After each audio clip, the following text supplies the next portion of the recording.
Greeks have an expression, goes like this: there is nothing under the sun that a damn philosopher didn't talk about it first. And yours truly is full spectrum philosopher, and I'm going to talk about certain kind of minority group that they're the most violent people on the planet. And in our today world, if somebody got killed in a war or in a bombing, or you went to McDonald's and somebody came in and started shooting and killed you, or you were killed because of road rage, because you said the wrong thing in a church, or in a melee, or in a barroom brawl. The person who killed you or very seriously injured you, they usually have very common characteristics, and I wanna talk about it. You know, because there is a history that a certain group in United States, in like Saudi Arabia, in Israel, and several other countries like New Zealand, or usually the white world, but not the Eastern or Russian, but usually just in the Western world, or countries like that have Wahhabis. Because of there were a certain dominant group, they were white, or they were Sunni Wahhabi, or they were Sunnis that the government was Sunni and favored them, or they were Jewish and they were Zionist and the government favored such characters. They favored whites, favored the Jewish whites or European whites. So this went on for many years, in the 50s and 60s and 70s and 80s, and this group was getting all the benefits that the society had to offer. Very good jobs, jobs in the military, executive positions, many presidents, and Khalifa, or in Israel. They were from these groups. They were important, but things gradually changed, and the economy, the underlying foundations of the economy changed, and these changes happened so slowly over decades that this group didn't get the clue that, hey, the rug has been pulled from under us, or the floor gave way. And well, one of the factors that also is contributing is intense mechanization, and now we have AI, but also decentralization, well, job outsourcing, because of the labor went international, and you can hire people in India to do the work that you had to do here.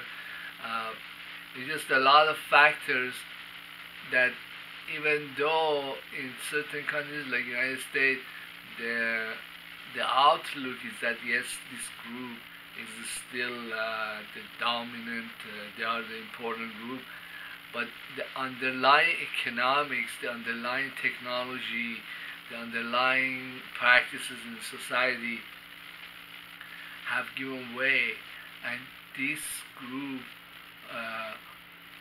is not important anymore, and that the society doesn't want them anymore because they're too violent, they have too many privileges, too many rights, and a company or a church or a marriage could do things differently, and would, things would run much better without them and all their interference and violence that they have.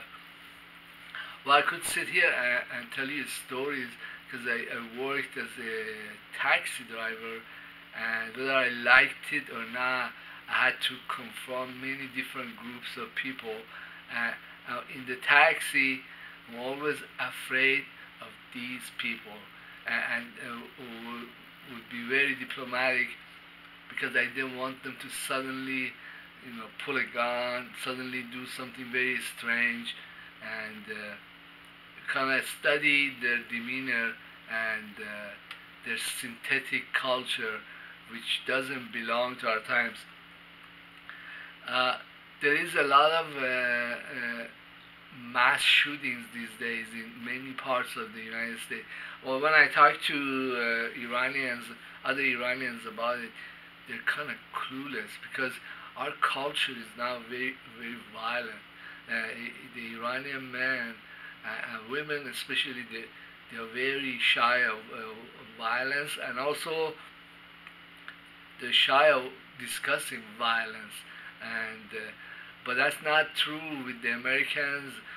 For example, one of the things that the Iranians they they don't want to discuss it at all is all the sanctions and criminal acts and laws and practices and stupid things that U.S. politicians do since the times of the revolution, and they have inculcated it in their own culture, in their business practices that are extremely anti-Muslim and anti-Iranian especially.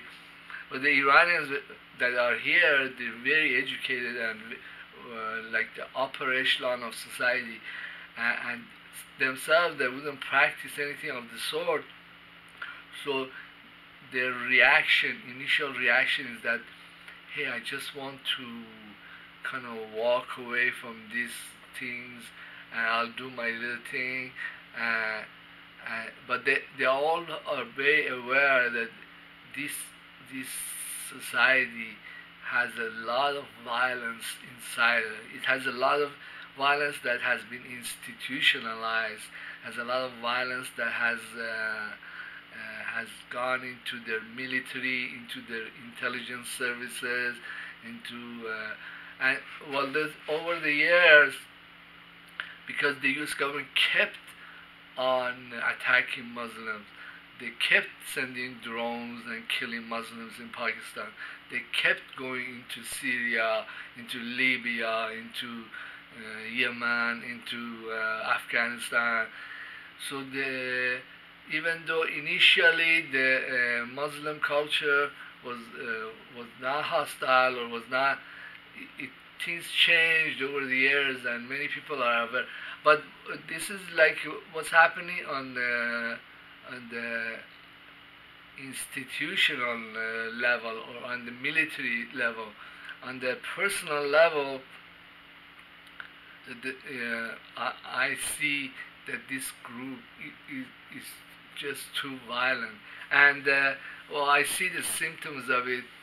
There is if you go into many institutions or many government agencies, for example, I was in a one stop, and you see that they go especially out of their way to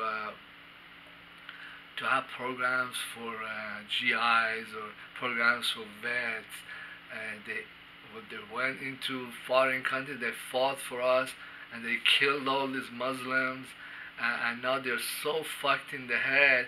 Many of them have mental issues, or they have been deeply in drugs. I think many of them are gay too, but then somebody that's so sick has come back, and they're trying to integrate into society. And well, to begin with, their culture was very violent and anti-Muslim, anti-black, anti-anybody. And then when they went through all this, when they come back, they are extremely sick. And what I see that many institutions they trying to like try to give them therapy and make it so that they can integrate back into society. But even the white society, the white minority that's here, like white women, they don't want these guys. 'Cause a lot of them are very sick. They're also, many of them have become gay, so they're unable to function in a family. They're out, and then also because of automation and decentralization, the employers they don't want to hire these people because they have mental issues. They don't make very good employees. You could hire anybody and they would be better employees than these guys. But this is not the only problem these groups or white male minority creates. They have all these culture, all these myths that they have created of that they are so special, that the world has really shorted them. Someone that's like a hero, and he has come back, but the society doesn't want him. But I want you to look at some of the stuff that goes on with different subcultures on the internet. One of them is the prepper culture, which means that these guys that they go into the woods, they put huge storage of food and ammo, and they barricade an area in case that there is a nuclear war, and they spend all this money digging a hole and covering it up. The culture extends into that they want to completely upend the monetary system, go back to using silver, and some of that stuff is useful, but then they are extremists. Then there is another branch of these characters. They are into amassing weapons. There were some incidents, Waco, Texas, that they went into this church, or the government went into the church. They found out that there's these guys, and they have a huge cache of, you know, automatic weapons and whatever you can think of. It's just a church, it's a compound, but they have all this stuff going on. And then they send in the ATF, and some of the government agents were shot to death. These guys came out. I guess, what are you defending? Or well, this is not the end of it. Well, California is a cult state, where there's all these, lunatics. When I was going to play in the movie Behind Enemy Lines, and Mr. Sizemore, I was going to where they were shooting the film, and it's in the middle of nowhere in northern part of LA County, and you see some of the culture is that they have everything. They have gone away from society. They're in these ranches, and they have their own everything. There were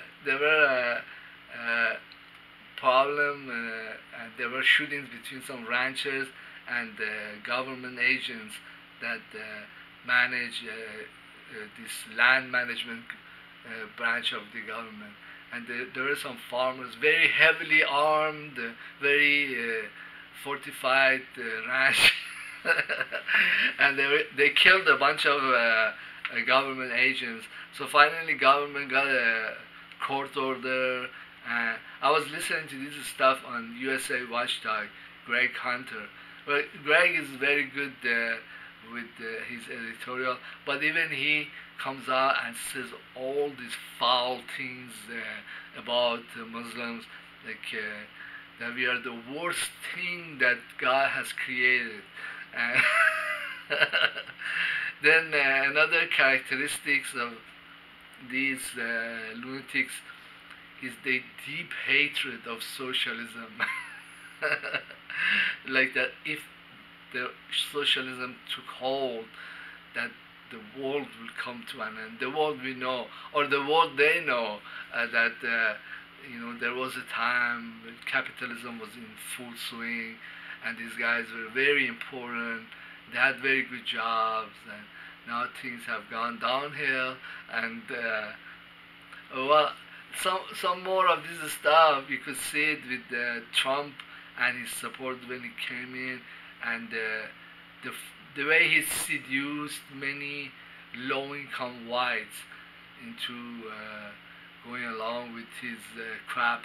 But then now he's been in office, it has been 2 years, and he has done nothing at all that was anything different from Obama. Obama made wars, supported ISIS openly or secretly, went into Syria. Then Trump came in, he vetoed the war in Yemen, and he wants to go to war in Venezuela. But when you hear the speeches, the election speeches, see that he sounds like one of these extremist whites that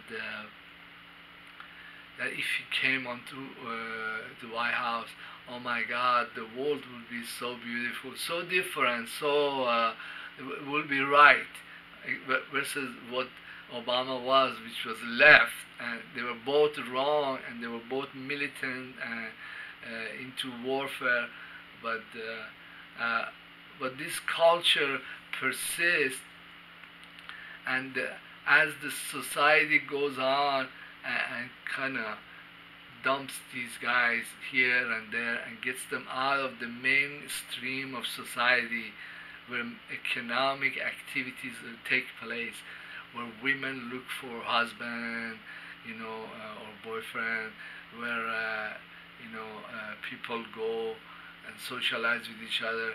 But these guys, their culture they have amassed, it just has nothing to do with living or making family or making livelihood. They're nuts. Another thing that's happening, the two trends that also I think are very troublesome, is that they have adopted a stance, which you gotta be a little bit familiar with this term. You have to study law. It's called legal positivism, because the laws in many countries, like say for example you were in Iran or Afghanistan, are based on Sharia law, or in the old times in the United States on common law, which is kind of like based on equity or justice, or something being morally right, or based on moral philosophy. There would be some laws, but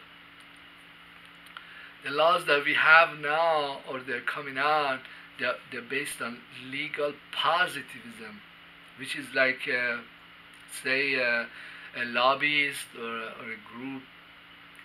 They have very strong special interests, like NRA or gays, and they lobby the government or legislature, and they pass all these laws or that make anything that was work of devil just right, and the laws that we have to abide by. Well, there are special groups like the Zionist criminals. They're so influential. The NRA, the gays, very aggressive, persistent gays. What else? In the USA Watchdog, they talk about people who like to kill babies. that passed laws that allow the newborn that survive abortion to be killed because they don't have rights, they're not human.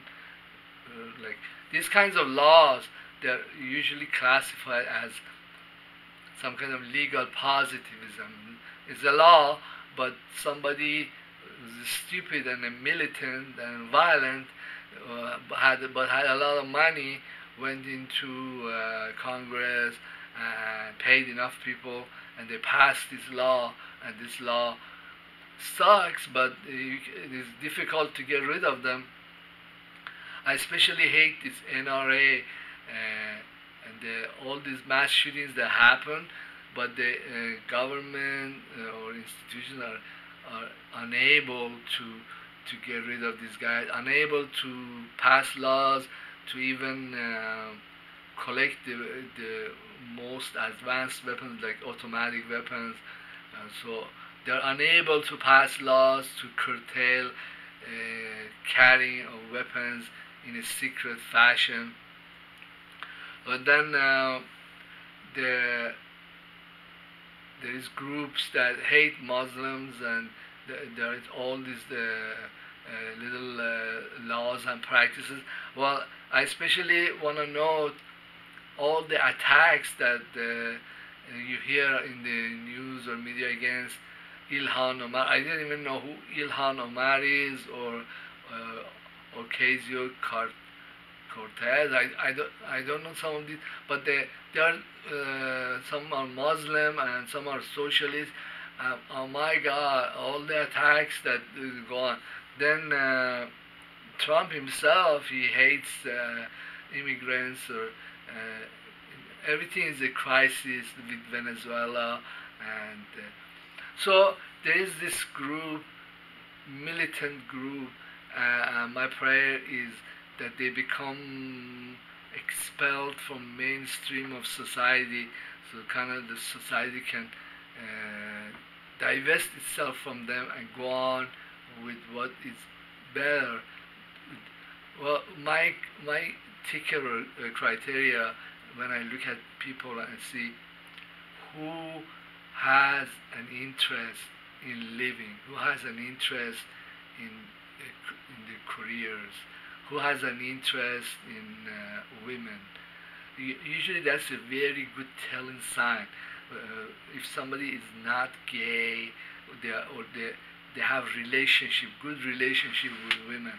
Well, in the course, when they're studying like extreme cases, many psychologists, they look at the relationship that this convict had with his mom.